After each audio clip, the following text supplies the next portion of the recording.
નમસ્કાર વિદ્યાર્થી મિત્રો, આજે આપણે ધોરણ 9 રાજનીતિશાસ્ત્ર પાઠ 9 મૂળભૂત હકો, મૂળભૂત ફરજો અને રાજ્યનીતિના માર્ગદર્શક સિદ્ધાંતો વિશે જોઈશું. મિત્રો, મૂળભૂત હકો છે એ હકો જે છે એની અંદર સમાનતાનો હક છે, સ્વતંત્રતાનો હક છે, શોષણ વિરોધીનો હક છે, ધાર્મિક સ્વતંત્રતાનો હક છે, સાંસ્કૃતિક અને શૈક્ષણિક હક છે તથા બંધારણીય ઇલાજનો હક છે. પછી કેટલીક હવે ફરજો છે. આ ફરજોની અંદર જો આપણે જોઈએ તો ફરજોમાં 1976ની અંદર બંધારણની અંદર સુધારો વધારો કરવામાં આવ્યો અને મૂળભૂત ફરજો એટલા માટે મૂકવામાં આવી કે મૂળભૂત દેશ વ્યક્તિનામાં દેશપ્રેમ જાગે, ઉચ્ચ આદર્શો અને મૂલ્યો પ્રતિ એની જાગૃતતા વધે, એને લઈને આ ભારતના બંધારણની અંદર ફરજો આપવામાં આવી હતી. અને રાજ્યનીતિના માર્ગદર્શક સિદ્ધાંતો જે છે એ રાજ્યનીતિના માર્ગદર્શક સિદ્ધાંતોને જેમ મૂળભૂત હકોને હ્યુમન રાઇટ્સ ઓળખવામાં આવે છે, એમ રાજ્યનીતિના માર્ગદર્શક સિદ્ધાંતોને અંગ્રેજીમાં detective principal of state policy આ રીતે એને ઓળખવામાં આવે છે. હવે આ બધા હકો છે, ફરજો છે, એ આપણે જેમ જેમ પાઠ ચાલતો જશે એ પ્રમાણે જોઈશું. થોડું પુનરાવર્તન કરી લઈએ આગળના પાઠનું, કે પાઠની પહેલી લીટીમાં છે કે ભારતના બંધારણનું આમુખ, તેના મુખ્ય આધારસ્તંભો તથા વિશિષ્ટ લક્ષણો અભ્યાસ આપણે આગળના પ્રકરણમાં કરી ગયા છે. એમાં આમુખ એને એટલે પ્રસ્તાવના, જવાહરલાલ નહેરુના મતે, બરાબર છે. પછી સમજવાની ચાવી, પછી કોશિશ, આવી ઘણી બધી એની સંકલ્પના વ્યાખ્યા આપવામાં આવેલી છે.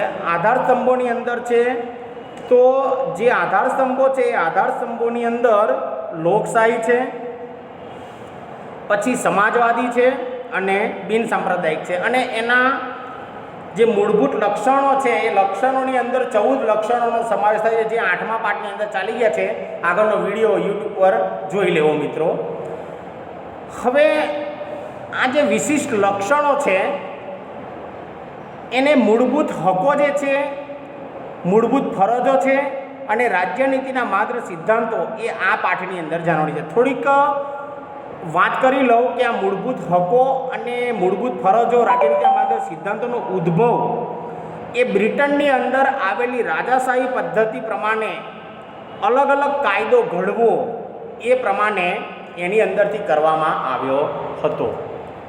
પછી જોન રાજા કરીને થઈ ગયો 1215ની અંદર, એને એક વટહુકમ બહાર પાડ્યો હતો રાજાશાહી સરકારમાં કે દરેક માટે અલગ અલગ ન્યાય વ્યવસ્થા હોવી જોઈએ. જે આગળ ન્યાયતંત્ર આવશે ત્યારે આપણે રાજાશાહીમાં કઈ રીતે ન્યાય આપવામાં આવતો હતો તે એનું એક ઉદાહરણ રામાયણના પ્રસંગનું જોઈશું. લક્ષ્મણને સજા આપવામાં આવી હતી તેનું, અને એની હાલની ન્યાય પદ્ધતિ એ બંને વચ્ચેના ફરકને આપણે એ વખતે જોઈશું. હવે માનવ હકોની અંદર જેને માનવ અધિકારો તરીકે પણ ઓળખવામાં આવે છે, હ્યુમન રાઇટ્સ, માનવ હકોની અંદર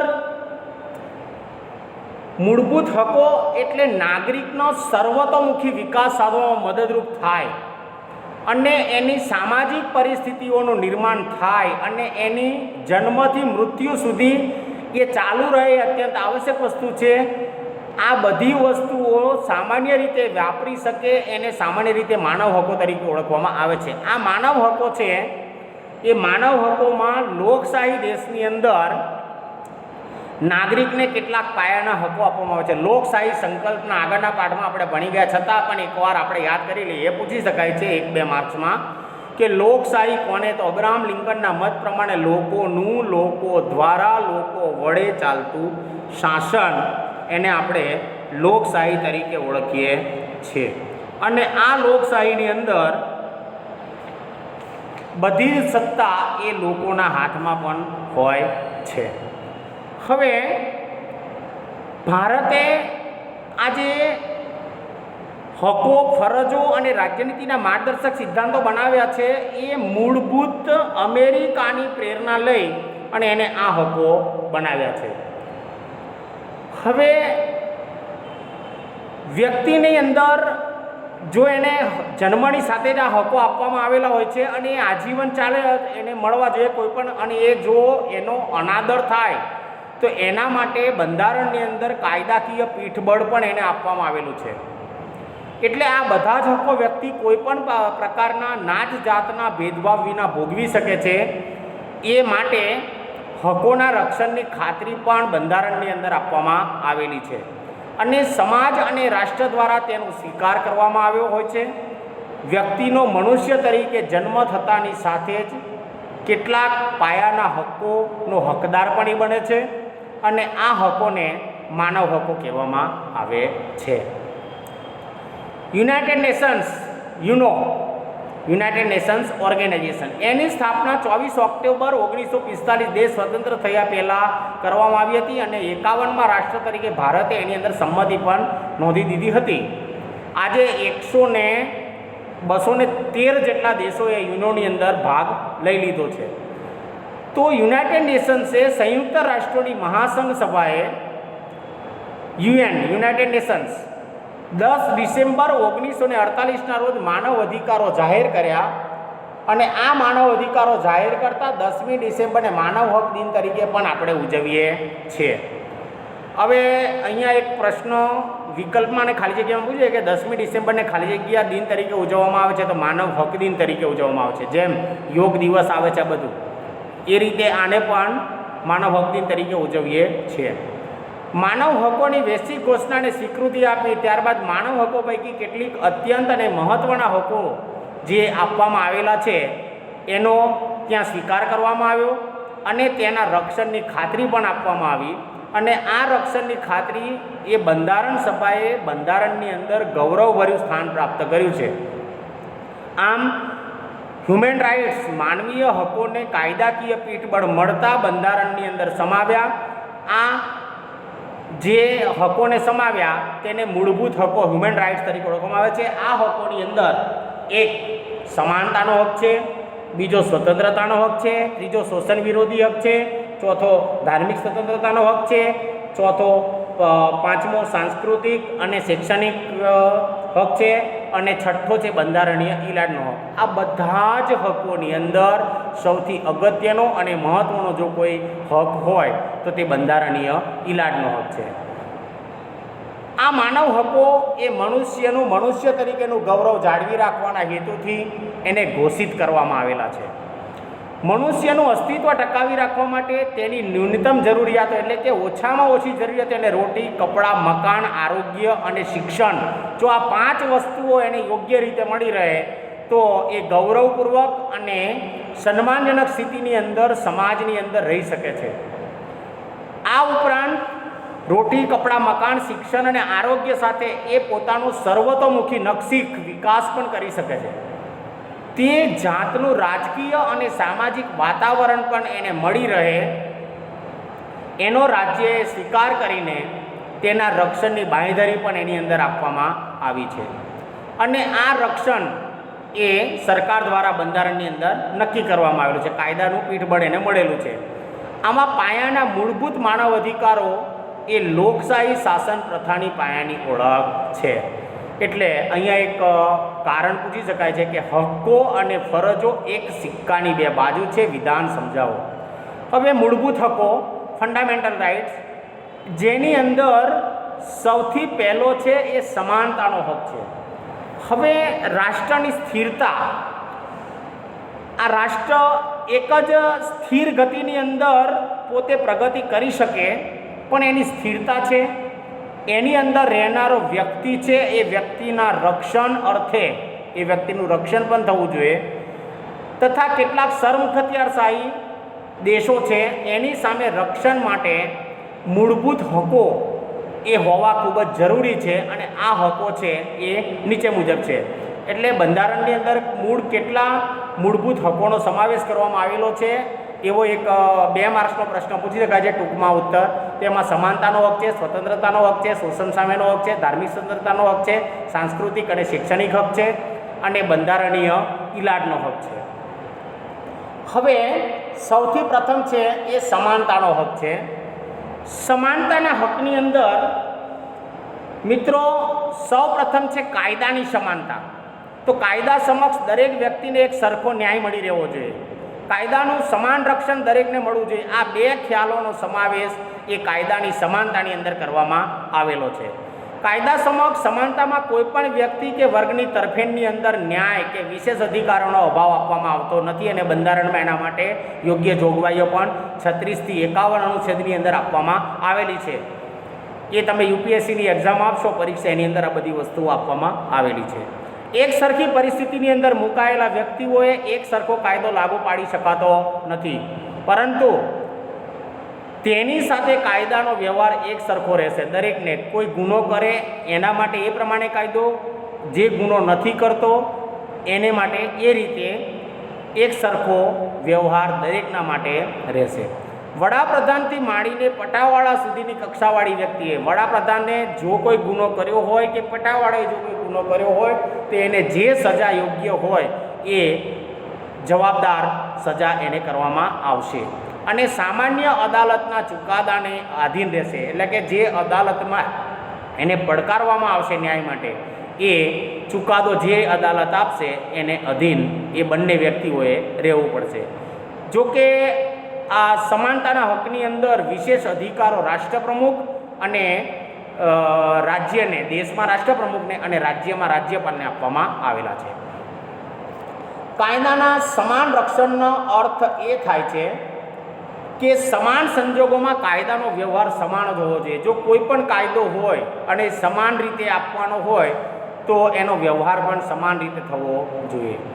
કોઈ વ્યક્તિ કે વર્ગને અલગ રાખી તેના પ્રત્યે ભેદભાવ દર્શાવીને કાયદો ઘડી શકાતો નથી. દરેક કાયદો તમામને માટે એક સરખી રીતે લાગુ પડવો જોઈએ.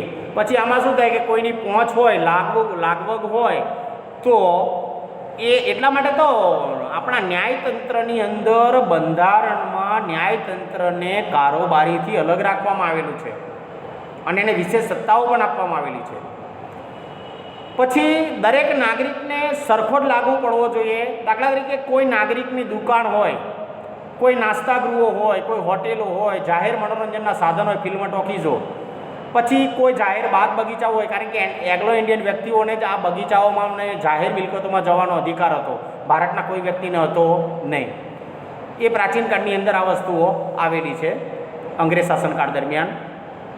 જાહેર સ્થળોનો ઉપયોગ કરવાનો, જાહેર રસ્તાઓ છે, તળાવો છે, કૂવાઓ છે, આ વાપરવાનો, મંદિરો છે, આ તમામને એક સરખો અને સમાન તક આપવામાં આવેલી છે. એટલે કે તળાવની અંદર દરેક વ્યક્તિ ઊંચ નીચના ભેદભાવ વગર એ કપડાં ધોઈ શકે, એનો ઉપયોગ કરી શકે, કૂવાઓ ઉપરથી પાણી ભરી શકે, મંદિરોની અંદર દર્શન કરી શકે, હોટલો અને દુકાનોની અંદર કરિયાણા લેવા માટે ને નાસ્તા અને ભોજન માટે જઈ શકે. જાહેર સ્થળો એટલે કે ગ્રંથાલયો છે, પુસ્તકાલયો છે, પછી જાહેર બગીચાઓ છે, રસ્તાઓ છે, આ બધામાં એ જાહેર રીતે જઈ શકે છે અને આ રીતે એને વિશેષ સમાન હક આપવામાં આવેલો છે.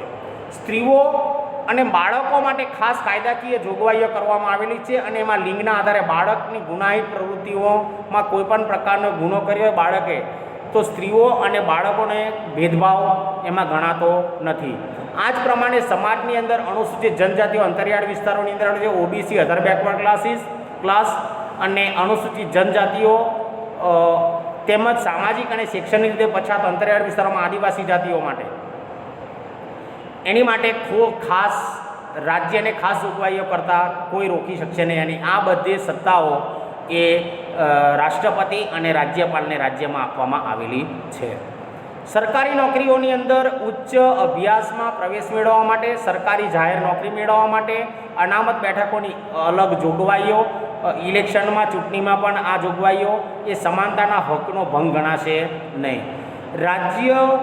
રાજ્યોની જાહેર નોકરીઓમાં એટલે કે સરકારી નોકરીઓમાં નિમણૂક સંબંધી બાબતોમાં તમામ નાગરિકો માટે સમાન તક રહેશે. એટલે કે આજે જાહેર નોકરીઓમાં દરેકને માટે સમાન તક રહે છે. યુપીએસસી છે, જીપીએસસી છે, પછી તલાટી ક્રમ મંત્રી છે, પીએસઆઈ છે, આઈપીએસ છે, આ બધી પરીક્ષાઓ આપે છે. અને શિક્ષકો માટે ટેટ અને ટાટની પરીક્ષા છે. એના માટે પરીક્ષામાં ઉત્તીર્ણ થયા પછી મેરિટના આધારે પણ એને સમાન તક રહેશે. જો કે નોકરી સંબંધી જરૂરી લાયકાતો નક્કી કરવાની રાજ્યને છૂટછાટ આપવામાં આવી છે અને એના માટે રાજ્ય સરકારને છૂટછાટ આપવામાં આવી છે. એના માટે સામાજિક ન્યાય અને વ્યક્તિના ગૌરવની ખાતરી સ્વરૂપે પણ અને અસ્પૃશ્યતાની નાબૂદી કરવા માટે ડૉક્ટર ભીમરાવ આંબેડકરે એક તળાવનું ગંદુ પાણી પી અને તેમને આ લડત ચલાવી હતી અને એમાંથી સફળતા મેળવી હતી. લાઠીઓનો માર પણ એમને ખાધો હતો અને અસ્પૃશ્યતાનું કોઈ પણ સ્વરૂપમાં એના આચરણ પર પ્રતિબંધ મૂકી શકે છે અને એના શિક્ષાપાત્ર ગુણો બને છે. એટલે અસ્પૃશ્યતા પણ આપના સમાનતાના હકની અંદર ગણવામાં આવી નથી. જો તમે અસ્પૃશ્યતા આભડછેટ એટલે કે ઊંચ નીચનો ભેદભાવ રાખો તો એ પણ શિક્ષાપાત્ર ગુણો બને છે.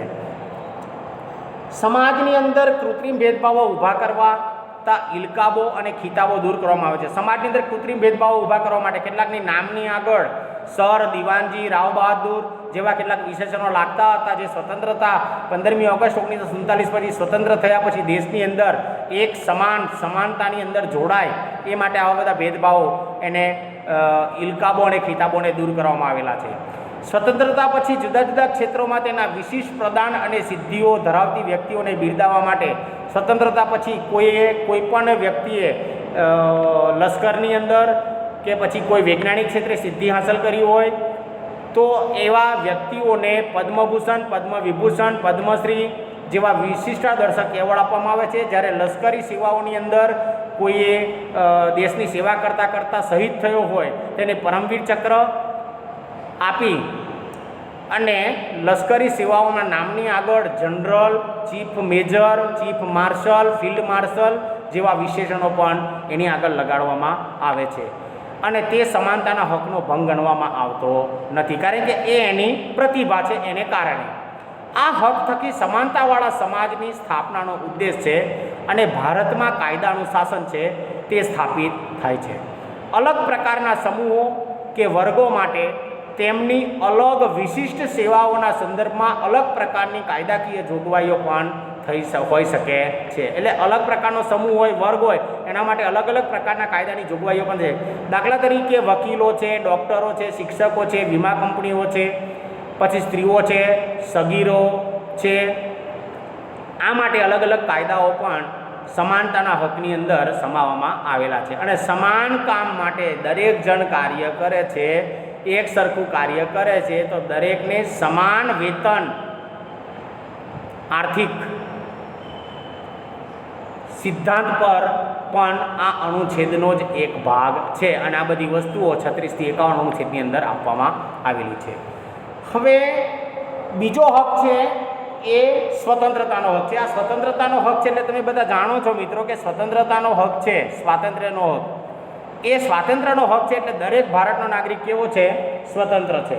અને સ્વતંત્રતાના હકની અંદર ભારતના બંધારણ દ્વારા ભારતીય નાગરિકોને 6 પ્રકારની સ્વતંત્રતાઓ આપવામાં આવેલી છે. હવે અહીંયા આગળ એક પ્રશ્ન પૂછી શકાય છે 2 માર્ક્સનો કે બંધારણમાં ભારતના નાગરિકને કયા પ્રકારની સ્વતંત્રતાના હકમાં ભારતના નાગરિકને કઈ સ્વતંત્રતાઓ આપવામાં આવેલી છે.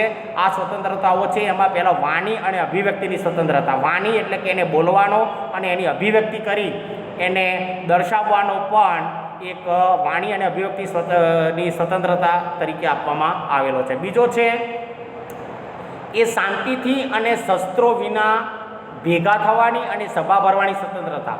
એટલે કોઈ પણ પ્રકારના યુદ્ધો ન થાય, શસ્ત્રોનો જરૂર ન ઊભી થાય અને શાંતિ રીતે સભા ભરવાની સ્વતંત્રતા પણ આપવામાં આવેલી છે. મંડળો અથવા સંઘો રચવાની સ્વતંત્રતા એટલે ધાર્મિક સ્વતંત્રતાના મંડળો અને સંઘો એ રચવાની સ્વતંત્રતા પણ એની અંદર આપવામાં આવેલી છે.